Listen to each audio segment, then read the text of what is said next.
Your Honor, my son said, if Dad takes me home today, who will stay with Mia in the freezer? For a second, no one moved. Not the judge with her hand suspended above the stack of papers, not the court clerk beside her, not the bailiff near the door, not even the attorney who had spent the last hour explaining, in a soft professional voice, why my husband should be given temporary custody of our son. The room seemed to lose its air. I heard the old ventilation system rattling above us. I heard someone in the gallery inhale too sharply. I heard the squeak of Noah's sneaker as he shifted his weight beside the chair where he had been told to sit quietly. Then I looked at Jason. Until that moment, he had looked exactly the way a grieving father was supposed to look. His gray shirt was wrinkled, his hair had been left uncombed. His eyes were red, and his shoulders were bowed as if the last 6 months had placed a weight on him no man could carry. But when Noah said the word freezer, Jason did not look sad. He looked terrified. Not surprised, not confused, terrified. His face emptied of color so quickly that, for 1 6 seconds, I thought he was going to collapse. His fingers tightened around the edge of the table.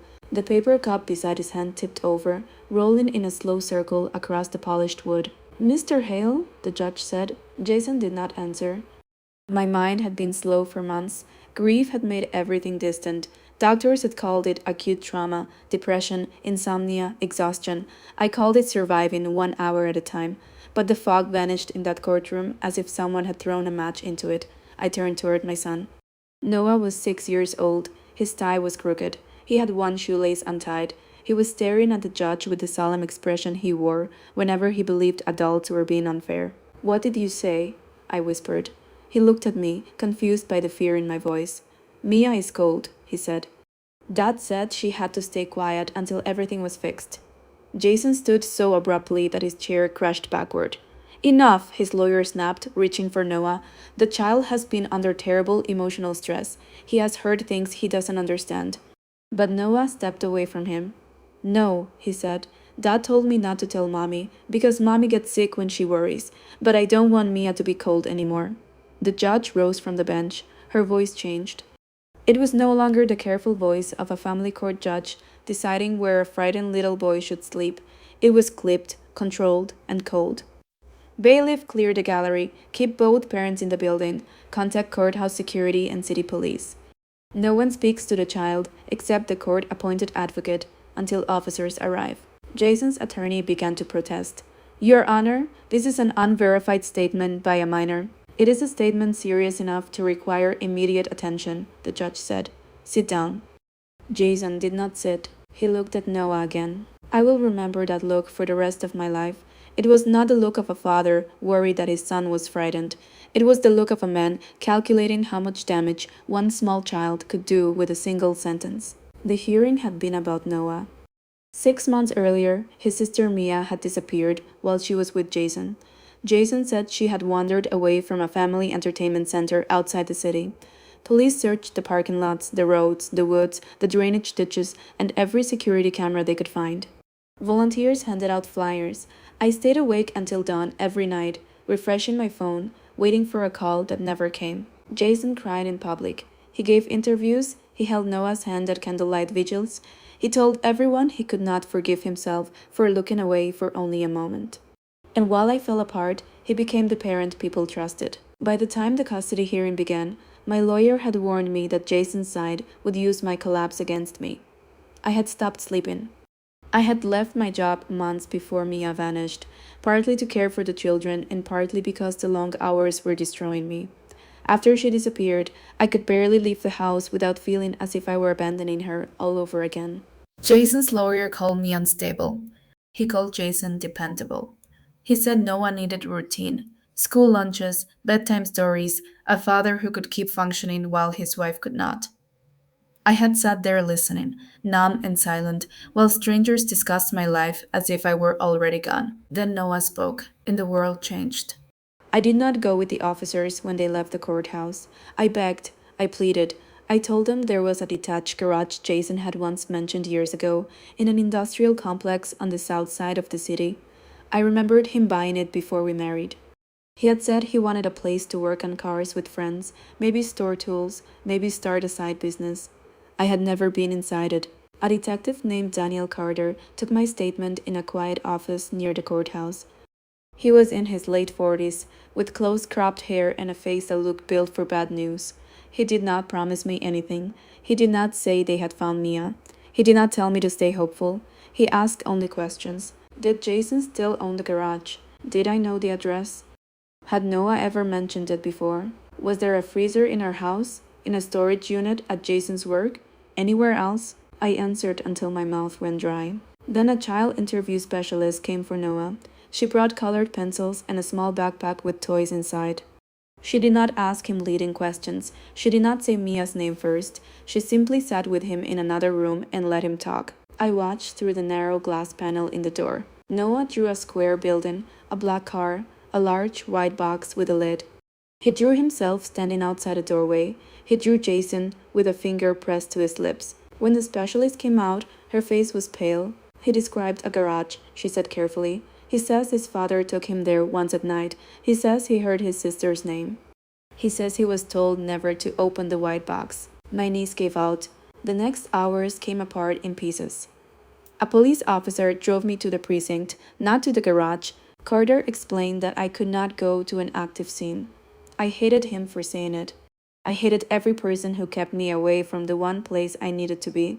But he was right. The garage had to be secured. A warrant had to be obtained. Crime scene technicians had to document everything before anyone contaminated the evidence. So I sat in a small conference room with a paper cup of water I could not drink. At some point, someone brought Noah to my sister's house.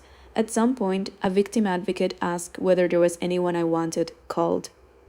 At some point, the sun went down beyond the precinct windows. At 9:17 that night, Detective Carter returned. He did not sit. I knew before he spoke. We located the garage, he said. My hands gripped the edge of the table. Jason had transferred the title years ago to a limited liability company. It did not appear under the standard property search linked to his name. We are still determining why. Was she there? Carter's eyes held mine. Yes. Everything inside me went quiet. He said they had found an old chest freezer against the rear wall of the garage.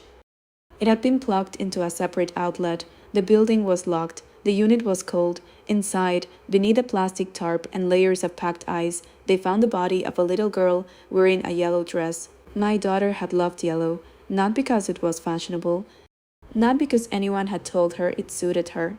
She loved yellow because she believed it was the color of sunlight, and sunlight, she said, made people tell the truth. The last time I saw her alive, she had stood in our hallway, turning in front of the mirror, in a yellow sundress Jason had bought her the week before. Do I look like a lemon drop? She asked. You look like the whole summer, I told her. That memory broke something open in me. I put my head down on the table and made a sound I had never heard from another human being. It did not sound like crying. It sounded like an animal trapped beneath something too heavy to move. Carter waited outside the room until I could breathe again. When he returned, he told me Jason had been detained for questioning. His attorney was with him. Officers were obtaining search warrants for his phone records, vehicles, financial accounts, home office, and the garage. Did he say what happened? I asked. He gave a preliminary statement through counsel, Carter said. He claims Mia suffered a medical emergency while she was with him. He says he panicked. A medical emergency? He says she had trouble breathing. He says he did not know what to do. I looked at him. Jason knew what to do. Mia had allergies, not vague seasonal allergies, not a few sneezes in spring. She had a severe allergy to peanuts and a sensitivity to certain tree nuts. We had an emergency plan. We had met with her allergist. Her preschool had a printed sheet in the nurse's office. Her backpack had an epinephrine auto-injector in a label pouch. Jason had attended every appointment. He knew what to do. If she had an allergic reaction, I said, he was supposed to use the injector and call emergency services. Carter nodded. That is one of the questions we are asking. I stared at the blank wall behind him. Did you find her backpack? Not yet. My husband said he took her to a family center that day. We know. We are reviewing that account now. No, I said. You don't understand. He told me she was upset that morning. He said she wanted to wear the yellow dress. He said he would take her somewhere fun and give me time to rest. I stopped. The words sounded different now. Give me time to rest. I had been grateful. I had kissed Mia's forehead. I had told Jason to be careful. I had watched them leave through the front window, Mia waving from the back seat. For 6 months, I believed that was the last ordinary moment of my life. Now I wondered whether Jason had already decided something that morning. Carter did not let me see Jason. He did not let me speak to him. A month earlier, I might have screamed at him for it, but my old instincts had begun returning, slowly, painfully, through the grief.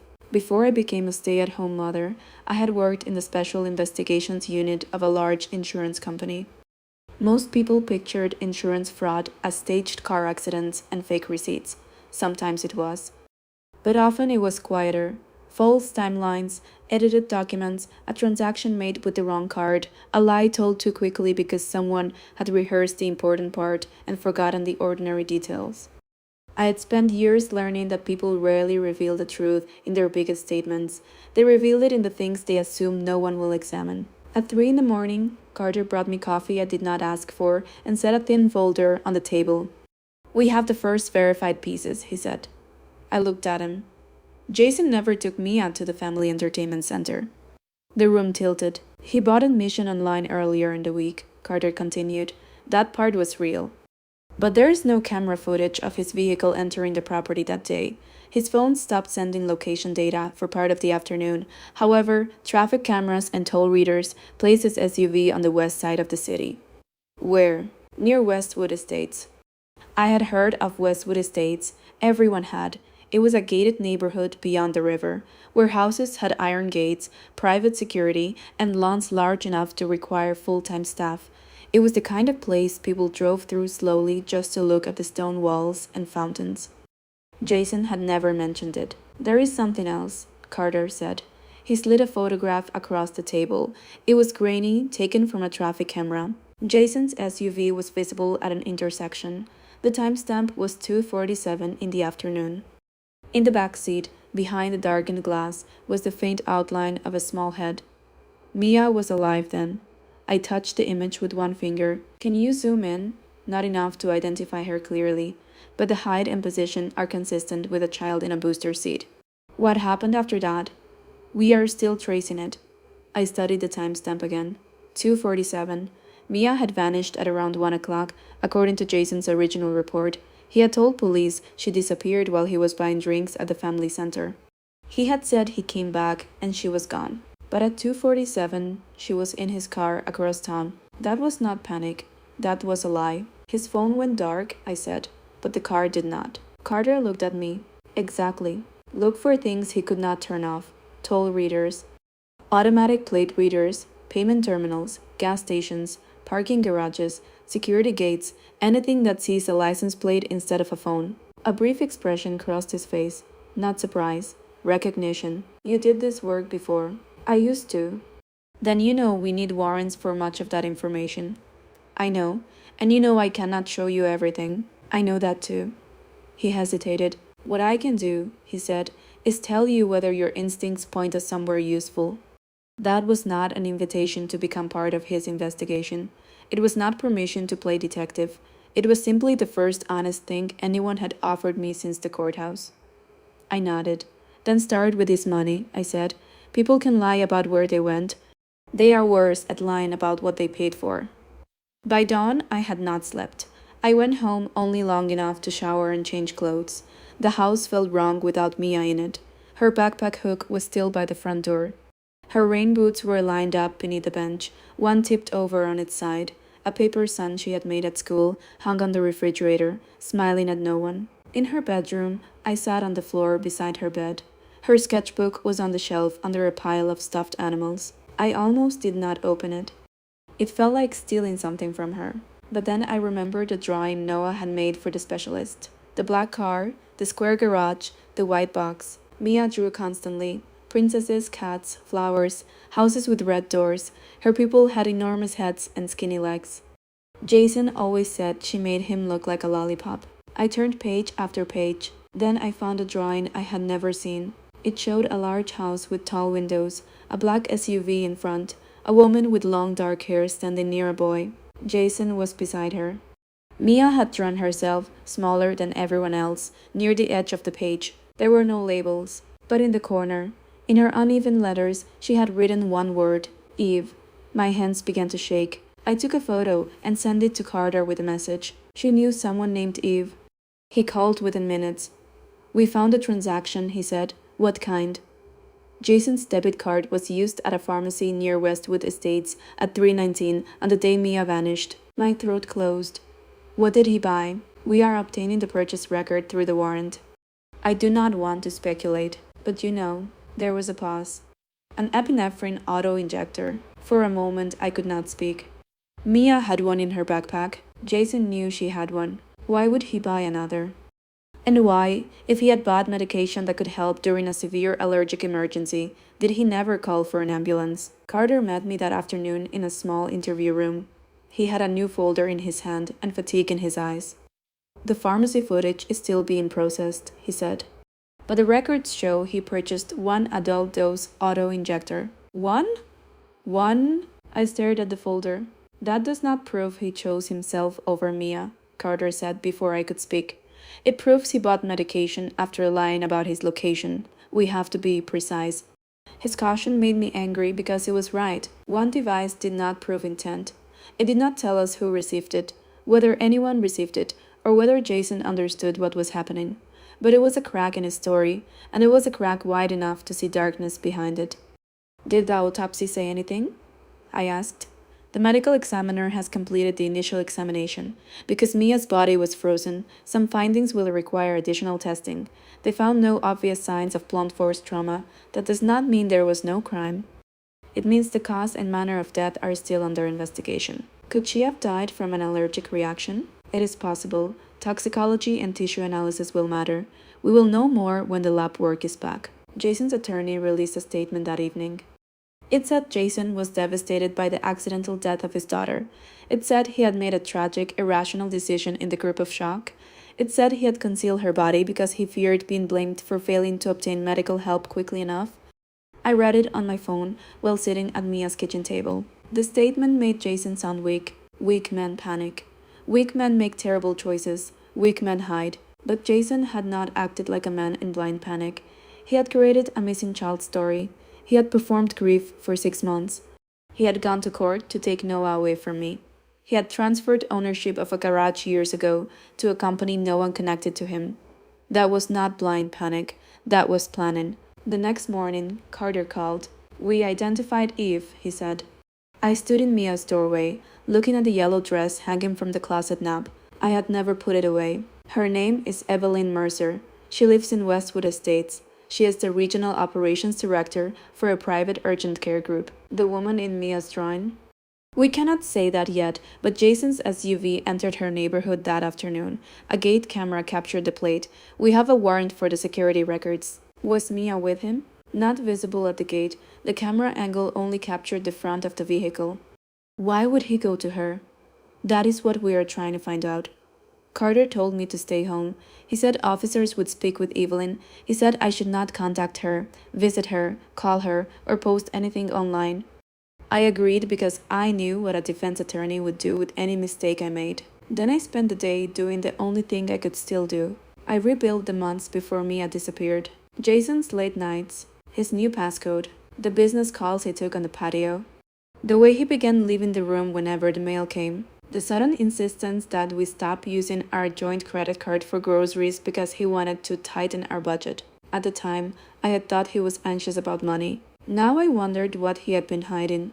I searched old boxes in the home office until I found a folder from an investment project he had once mentioned. Years earlier, before Noah was born, Jason had put money into a commercial real estate venture with a college friend named Gregory Vance. I remember the name because Jason had once said Greg was reckless and impossible to work with. Inside the folder was an old business card, a number, a defunct company name, a handwritten note in Jason's neat block letters, need to settle before deposition. My skin went cold. I called Carter and read the note to him. He did not tell me what it meant. He said he would look into it. 3 days later, the gate camera footage came back. Carter did not show me the video. He only told me what it established. Jason's SUV entered Westwood Estates at 2:54 in the afternoon. It left at 3:46. During that time, it was recorded by a driveway camera at Evelyn Mercer's residence. A woman matching Evelyn's description came outside. She spoke to Jason through the driver's side window. Then the vehicle moved deeper into the driveway, beyond the camera's view. A little over half an hour later, Jason left. At 3:19, while he was supposedly at the house, his debit card had been used at the pharmacy nearby. The sequence was now clear enough to be frightening. Jason drove Mia to Evelyn's house. Something happened there. Jason drove to a pharmacy. Then he disappeared from reliable cameras for several hours. By evening, he reported Mia missing. The police obtained a warrant to search Evelyn's home. They found no hidden room, no bloodstains, no obvious evidence of violence. Evelyn had been careful. Her house was immaculate. Her kitchen counter shone. Her security system stored video for only 30 days, unless clips had been manually saved. The relevant interior footage was gone. But digital investigators found something else. A recently deleted message thread between Evelyn and Jason, recovered from a cloud backup. Most of it was mundane at first: meetings, money, names I did not recognize. Then, in the days before Mia vanished, the messages changed. Jason, I cannot keep delaying this. Evelyn, you do not need to delay it forever. You need time. Jason, Greg will go to the authorities. Evelyn, then give him a reason to wait. Jason, I am not faking a heart attack. Evelyn, no one said anything about your heart. Jason, this could go wrong. Evelyn, only if you lose your nerve. The messages did not say Mia's name. They did not prove murder, but they showed that Jason and Evelyn were planning something connected to an upcoming legal proceeding. The deposition in the old real estate case was scheduled for the week Mia disappeared. Carter explained the emergent theory as carefully as he could. Jason and Greg had once participated in a fraudulent real estate financing scheme. The case had resurfaced after an investor filed suit. Greg had threatened to cooperate with federal investigators unless Jason helped cover his losses. Jason needed time to move assets, negotiate, or escape the pressure building around him. Evelyn was not merely a wealthy woman Jason knew through a private school. She had a history of serving as a discreet intermediary for people with money problems. She understood medical systems, liability, paperwork, and the appearance of emergencies. They may have planned to create a medical crisis for Jason before the deposition, a crisis serious enough to delay testimony, not a fatal one. Not, at least, according to the story Jason's lawyer would later try to tell. The problem was Mia. What kind of medical crisis? I asked Carter. We do not know yet. You think he was going to expose himself to an allergen? It is one possibility. Then why take my daughter there? Carter looked down at the table. That is the question that changes everything. A week passed before the toxicology results were ready. It was the longest week of my life. Jason remained in custody on charges related to concealment of a body and false reporting. His attorneys fought every step. They said police had rushed to judgment because of a frightened child's confusing statement. They said the freezer was a horrible act of panic, not proof of murder. Noah stayed with my sister under a temporary safety arrangement. Every time I saw him, he asked when Mia would come home. He had not understood that until a counselor explained it in words gentle enough for a child and devastating enough for everyone else. He cried only once in front of me. We were sitting on the floor of my sister's living room, building a tower from wooden blocks. He put a yellow block at the top. Daddy said Mia was sleeping, he whispered. I held my breath. Did he say that at the garage? Noah nodded. Was Mia in the white box? He nodded again. Did you see her? No. Dad wouldn't let me look, but I heard him say her name. He was talking on the phone. He said, she's in there. I did what you told me. Then he got mad when I asked if she was cold. I wanted to ask who he had been talking to. I wanted to ask what else he heard, but I did not. I called the child interview specialist instead. She came the next day, and Noah spoke to her in a room with toys and cameras and people trained to protect children from adults like me, adults who would accidentally turn terror into a question that could ruin the truth.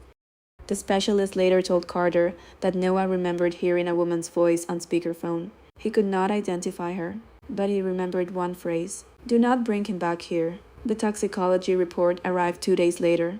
Mia's blood and tissue contained markers consistent with a severe allergic reaction. The medical examiner could not reconstruct every moment because of the time that had passed and the effects of freezing. But the findings, combined with the evidence from the scene, supported the conclusion that she had suffered anaphylaxis. There was another detail. Mia's prescribed auto-injector had been recovered from Jason's SUV. It was still sealed, untouched. I stared at the photograph of it for a long time. Her name was on the label, the date was current, the device had been within reach. Jason had bought another injector at the pharmacy, yet the one meant for Mia had never been used. Can you tell whether he used the one he bought? I asked. Not from the store record, Carter said. We are looking for it. They found it in the garage, inside a metal trash can, beneath oily rags and broken tools. The adult auto-injector had been discharged. Testing later showed traces of Jason's DNA on the outer casing and no usable trace of Mia's. It did not prove by itself that he injected himself, but the timing, the location, and the untouched injector in Mia's bag made the picture clearer. Jason had known how to save her. He had saved himself instead. Still, there was one part no evidence yet explained. How had Mia been exposed? The answer came from Gregory Vance. Greg did not walk into the precinct and confess out of conscience. He was found after investigators traced a series of wire transfers from Jason's accounts through a shell company linked to Evelyn. When officers approached him, he asked for a lawyer. When they showed him the recovered messages and the financial records, he asked whether Jason had already blamed him. Carter did not tell me the details of the interview until after prosecutors decided it was safe to share a summary. Greg said the real estate fraud case had become dangerous for all of them. He had wanted money, Jason had wanted silence, Evelyn had offered a plan. Jason would claim he had suffered a serious allergic reaction shortly before the deposition. The emergency would justify a delay. It would create sympathy. It would buy time while lawyers filed motions and assets moved through accounts that were harder to trace. Evelyn had access to a private clinic supply chain. She knew someone who could obtain a concentrated nut-based extract used for specialized medical testing. The plan was reckless, but it was meant to be controlled. Jason would be exposed in a small amount. He would use epinephrine. Emergency services would be called. He would survive, shaken and temporarily unavailable. Greg claimed he had objected to the plan. He said Jason told him it would be a performance, nothing more. But on the day it happened, Jason brought Mia to Evelyn's house. According to Greg, Jason later called him in a panic. He said Mia had entered a room while Jason and Evelyn were arguing. A container had been left open. Mia had touched food that had been prepared with the extract nearby, then rubbed her mouth. Within minutes, she began coughing, then wheezing, then struggling to breathe. Jason had the choice every parent fears and every parent is supposed to know how to make. Use Mia's injector. Call emergency services. Tell the truth. Instead, he used the adult injector on himself because he had deliberately exposed himself to. He called Evelyn. He drove to the pharmacy. He bought a replacement device. He returned to the house, but by then Mia was worsening. Evelyn told him an ambulance would bring police, questions, records, and the collapse of everything they had planned. Jason did not call. He carried Mia back to the car. He drove away from the hospital. He drove away from help, and his daughter died before sunset. When Carter told me, I did not feel rage at first. I felt something worse. I imagined Mia in the back seat of the SUV, frightened and unable to understand why her father would not take her home. I imagined her asking for me. I imagined Jason looking in the rearview mirror and seeing the child he had promised to protect. He had not needed to kill her with his hands. He had only needed to do nothing. That was enough. Evelyn's attorney attacked Greg's account immediately. They called him a desperate man trying to trade lies for leniency, and they were right about one thing. Greg had every reason to protect himself. So the prosecutors did not build the case on Greg alone. They built it on the evidence that could not cry, bargain, forget, or change its story. Jason's deleted messages, the gate camera footage, the pharmacy purchase, the unused injector in Mia's backpack, the discharged adult injector hidden in the garage, the financial transfers, the shell company tied to Evelyn, the traffic cameras showing Mia alive in Jason's SUV after he claimed she had vanished, and finally, a recovered fragment of video from Evelyn's smart home backup. The full footage from that day had been deleted. But a synchronization error preserved less than a minute of audio and image from an exterior camera near the side entrance. There was no clear view of Mia. There was no direct recording of the exposure, but there was sound. Jason's voice, sharp and frightened. She touched it. Evelyn saying, "Keep her away from the counter." A child coughing in the background. Jason saying, "What do I do?" And Evelyn answering, "Do not call anyone yet. Think." The clip ended there. That sentence destroyed her. Not because it proved every detail of Craig's story, but because no innocent adult hears a child struggling to breathe and tells another adult to think before calling for help. The district attorney charged Jason with murder under a theory of depraved indifference and felony-related conduct, along with child endangerment, tampering with evidence, false reporting, and conspiracy. Evelyn was charged with conspiracy, criminally negligent homicide, obstruction, evidence tampering, and multiple financial crimes. The legal process moved slowly after that, slower than grief, slower than anger, slower than the part of me that wanted to walk into a room, look Jason in the face, and demand one answer that no court could give. Why? Why was your freedom worth more than her breath? Months passed. I went to therapy because I had to. I went because Noah needed a mother who could sit through breakfast without staring at the empty chair across from him. I went because the doctors explained that surviving was not the same as healing, and I had 2 children even if one of them was no longer alive. I returned to work part-time at first, not in investigations. I could not bear the sight of a file folder without thinking of police reports. I took administrative work at a community center. I answered phones. I scheduled rooms. I learned how to move through a day without letting every quiet moment become a door back into the garage. Noah began drawing again. For a while, every picture had a white box in it. Then one day, he drew Mia under a huge yellow sun. "She isn't cold now," he told me. I kissed the top of his head and cried in the kitchen after he went outside to play. The trial began nearly a year after the courthouse hearing. By then, Jason no longer looked like the grieving father from the candlelight vigils. The image had been stripped away piece by piece. The rumpled shirt, the trembling hands, the carefully measured interviews, none of it mattered once the jury saw the timeline. Mia alive in the car, Jason at Evelyn's house, Jason buying medicine, Jason never calling for help, Jason hiding the body, Jason reporting a false disappearance, Jason returning home and holding me while I screamed our daughter's name into the night. The prosecution did not need to prove that Jason woke up that morning intending to kill Mia. They proved something more horrifying. When the accident happened, he made a series of choices. Each choice moved farther from the child who needed him. Each choice moved closer to saving himself. Jason testified in his own defense. I did not expect him to. His lawyer had warned him against it, according to the news reports, but Jason believed he could explain. He had always believed words could make people see him the way he wanted to be seen. He said he panicked. He said he loved Mia. He said Evelyn pressured him. He said he thought Mia was already gone by the time he understood the seriousness of what had happened. Then the prosecutor asked him why he had not called emergency services. Jason stared at the jury. "I was afraid," he said.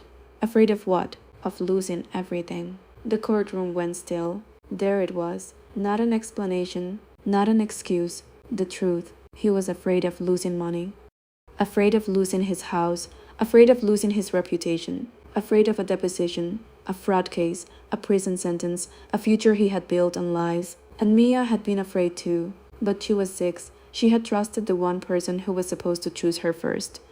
When the prosecutor finished, Jason's lawyer did not ask many questions on redirect. There was nothing left to repair. The jury found Jason guilty. Evelyn entered a plea agreement after the verdict. She admitted her role in the conspiracy and obstruction. She admitted that she had delayed calling for emergency help because she feared exposure of the fraud scheme. She did not say Mia's name during the hearing until the judge required her to acknowledge the victim. Then she said it once. "Mia Hale." Her voice cracked. I had waited so long to hear remorse from someone involved that I thought it might matter. It did not. Nothing she said changed the empty bedroom in my house. Nothing changed the yellow dress. Nothing changed the fact that Noah had carried his secret into a courtroom because he believed adults could fix what his father had done. After the sentencing, I stood outside the courthouse with my sister. Reporters waited beyond the steps, calling my name. I did not speak to them. I had spent enough of my life watching Jason turn pain into a performance. I did not want to perform mine. Instead, I went home. Noah was waiting with my sister's husband in the living room. He ran to me when I walked through the door, then stopped halfway across the rug. "Is it over?" he asked. I knelt in front of him. The truth was complicated. It was not over. It would never be over. Grief did not end because a judge read a sentence. Fear did not disappear because a man was taken away in handcuffs. But Noah was 6 when he asked me that question. He deserved an answer he could carry. The court listened, I said, and Dad cannot hurt us anymore. He studied my face. Is Mia safe? My throat tightened. Yes, I whispered. Mia is safe. He leaned forward and wrapped his arms around my neck. Outside, the late afternoon sun came through the window and stretched across the floor in a long golden line. For a moment, it fell over the place where Mia used to leave her shoes, and I remembered what she had once said about yellow. It was the color of sunlight, the color that made people tell the truth. She had been right. The truth did not come quickly, it did not come gently. It came through a child's frightened voice, through records someone tried to erase, through a mother learning how to stand again after losing the person she loved most. But it came. And because it came, Noah would grow up knowing that silence was not loyalty, silence was not protection, and no secret, no matter how carefully someone buried it, could keep the light away forever. The courthouse had been crowded that morning, but I remembered almost nothing about the people around us. I remembered only the smell of old wood and dust. I remembered the cold air blowing from a vent above my seat.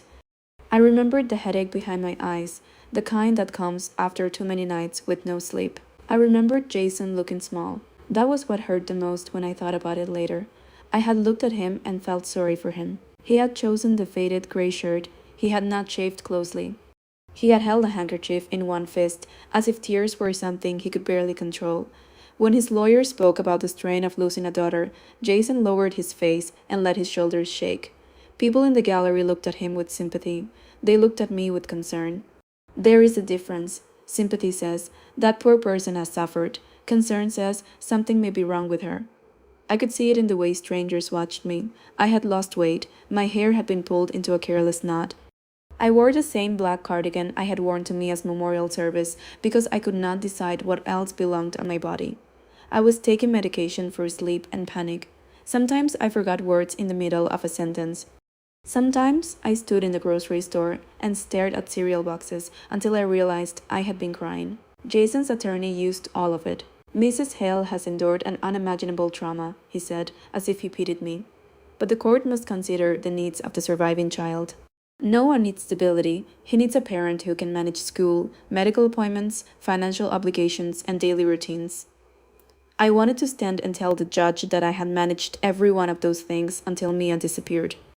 I wanted to tell her that I had filled out Noah's school forms, packed his lunches, washed his soccer uniform, sat with him through nightmares, and searched for his sister, while Jason attended television interviews and spoke to strangers about hope, but my lawyer squeezed my hand under the table. Do not react. So I did not. That was another thing Jason had learned about me over the years. He knew I hated conflict. He knew I would swallow anger to keep a room peaceful. He knew that when I felt overwhelmed, I went quiet. He had mistaken quiet for weakness. Noah did not. Noah had watched his father carry secrets for months. He had watched him lock doors, make phone calls in the garage, and flinch whenever anyone mentioned Mia. Children see more than adults imagine. They notice the pauses between words. They notice when a voice changes. They notice when one parent tells them not to tell the other something that should never have been hidden.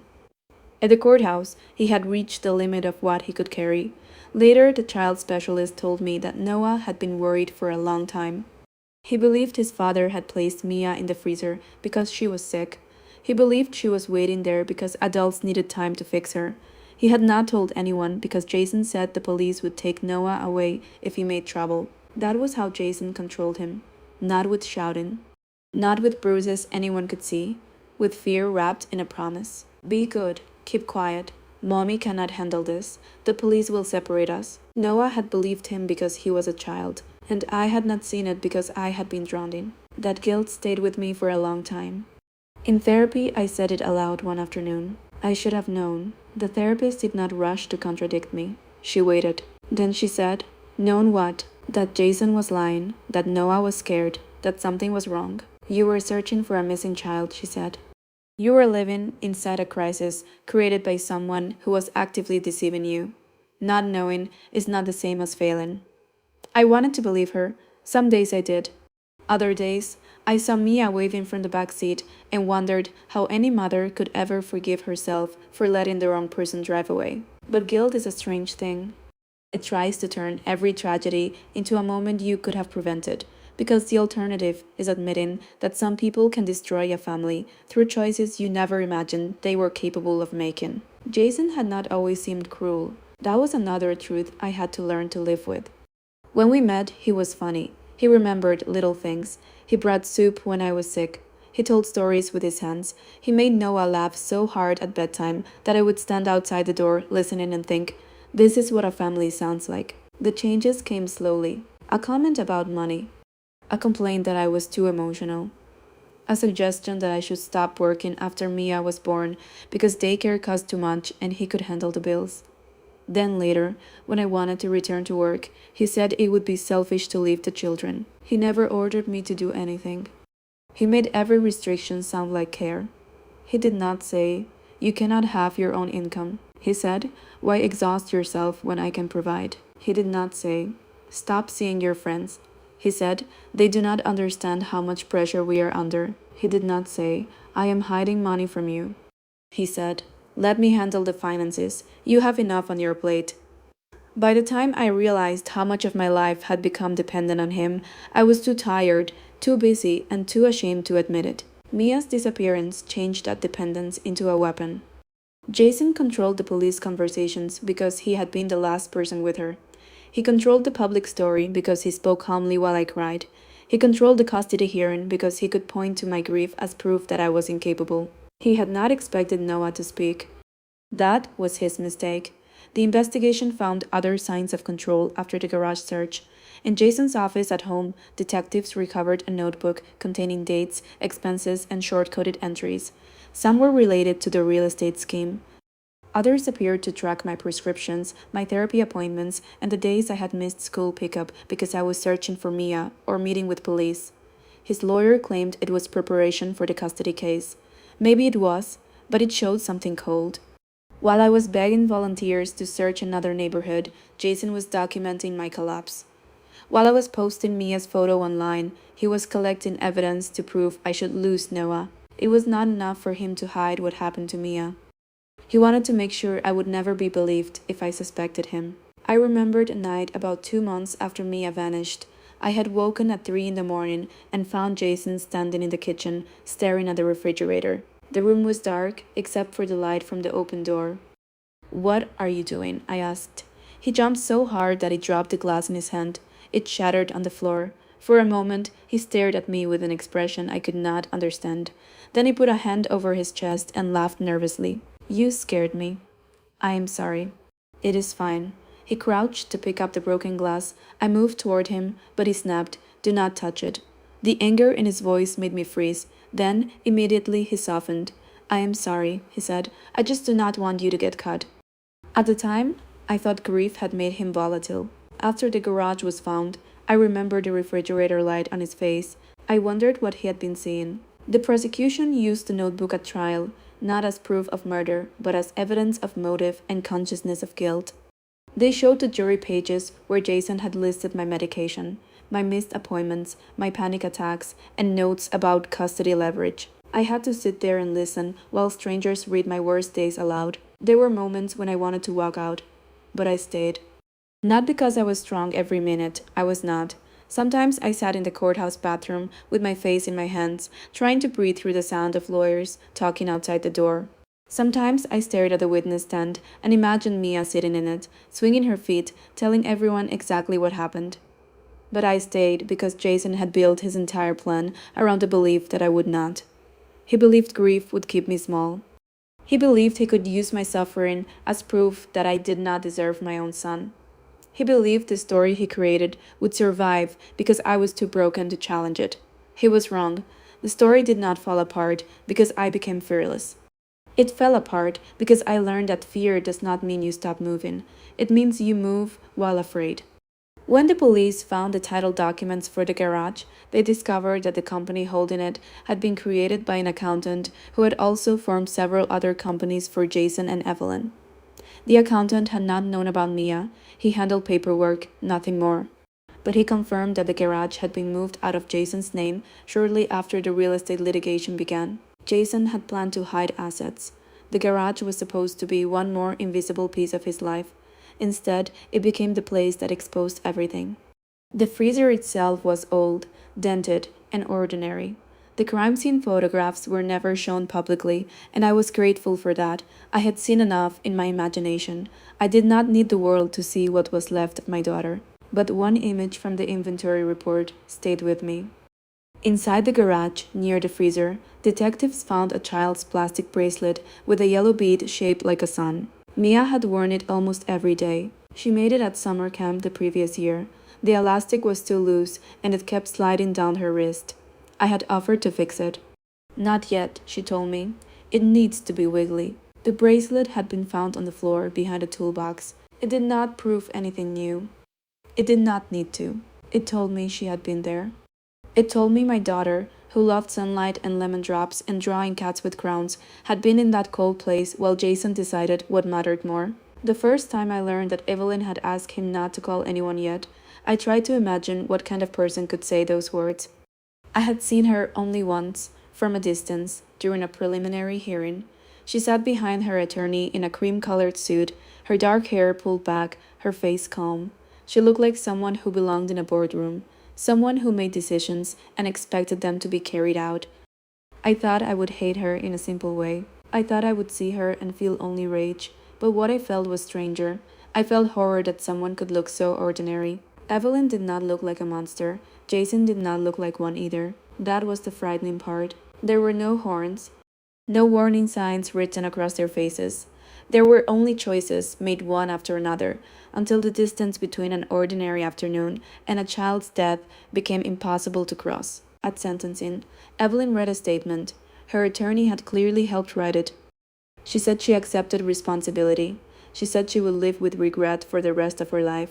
She said no words could repair the damage. That last part was true. No words could repair it. But I listened for one thing she never said. She never said that Mia mattered more than the plan. She never said she should have called for help the moment the child began coughing. She never said she had seen a little girl in danger and chosen reputation over life. Maybe she could not say it because then she would have to understand it. The judge understood. When she delivered the sentence, she did not raise her voice. She spoke about duty, about the special responsibility of adults toward children, about the way concealment turned an emergency into a crime that followed a family for the rest of its life. Then she looked directly at Evelyn. You were not required to love this child, she said, but you were required to recognize her humanity. You failed. I did not smile. There was nothing satisfying about it. Justice was not a feeling of victory. It was paperwork, hearings, testimony, detectives who missed birthdays with their own children to chase evidence, lawyers who stayed up late preparing motions, a jury sitting through photographs and records no one wanted to see. Justice was slow. Justice was imperfect. Justice did not bring Mia back, but it put a name to what had happened. It said this was not an accident that no one could have prevented. It said this was not a grieving father's moment of weakness. It said a child had been abandoned in the moment she needed protection most. For Noah, the hardest part came after the trial. Children expect endings to work like stories. Bad people are caught. The family goes home. The sad music stops. But Noah still woke up at night. He still checked the freezer in my sister's kitchen when we visited, even though it was just a small drawer under the refrigerator. He still asked whether people could come back if they were cold long enough. We found a therapist who specialized in childhood trauma. She taught him to name the memories when they came. She taught him that he was not responsible for what Dad did. She taught him that telling the truth had been brave, but that he did not have to keep telling it over and over to prove it. One afternoon, she gave him a blank book and asked him to draw a safe place. Noah drew our backyard. He drew the old maple tree, the crooked fence, the garden Mia used to help me water. He drew himself and me sitting on a blanket. Then he added Mia standing near the flowers. Is she really there? I asked gently. He shrugged. She can be in the picture. Yes, I said, she can. That became our answer to many things. Mia could be in the picture. She could be in the stories we told. She could be in the yellow flowers we planted by the porch. She could be in the way Noah saved the last strawberry on his plate because she would have wanted it. She could be in the sunlight that crossed the living room floor every afternoon, but she could not be in the freezer anymore. That was the sentence that changed us. Not because it solved everything, because Noah had refused to let a secret stay where his father put it. Years later, people may remember the case for the headline, "A father, a missing child, a freezer in a hidden garage, a courtroom revelation from a 6-year-old boy. They may remember the shock of it. I remember something else. I remember that Mia was more than the worst thing that happened to her. She was the child who wore mismatched socks because she said matching was boring. She was the child who could not pronounce the word spaghetti without laughing. She was the child who believed birds were arguing whenever they chirped loudly in the morning. She was the child who used every crayon in the box, even the gray one, because she said gray was needed for clouds. She was not evidence. She was not a case number. She was my daughter. And every truth that came out of that dark place began with a little boy who loved his sister enough to ask where she would be safe. The answer, in the end, was not in a courtroom or a police file. It was in the life we built afterward. A life where Noah could sleep without checking locks. A life where I could hear an unexpected noise in the night and know it was only the house settling. A life where we could say Mia's name without lowering our voices. A life where yellow was yellow again. Not the color of a dress in a cold room. The color of sunlight. The color of truth. The color of a little girl who, without knowing it, left enough light behind for us to find our way out.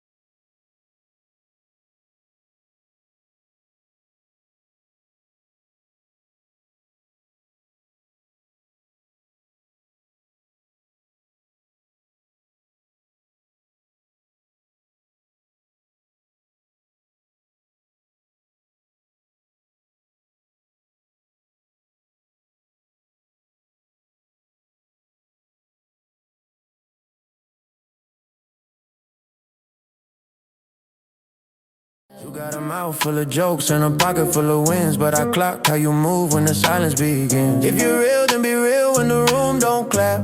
I can smell a costume through a velvet trap. Look on chase, I replace the chase with momentum. Heart got a lock and I changed the pin on a whim too. But you got that walk away power. Make a king feel a draft in his own high tower. That mean me playing no smoke, no theater. Touch my mind first, that's the real feature. Two big egos, one lane, no brakes. If it crash, let it crash from the choices we made. Don't flirt, weak bargain, heat with a fine print. Kiss like a dare, leave a mark, no fingerprint. If it's love, it moves loud, no maybe in the air. Step in, hold steady or don't come near. Say it with your chest, not your chest. Hey, straight like that. Call me trouble if you like, just spell it right. And if you want peace, don't start no fight.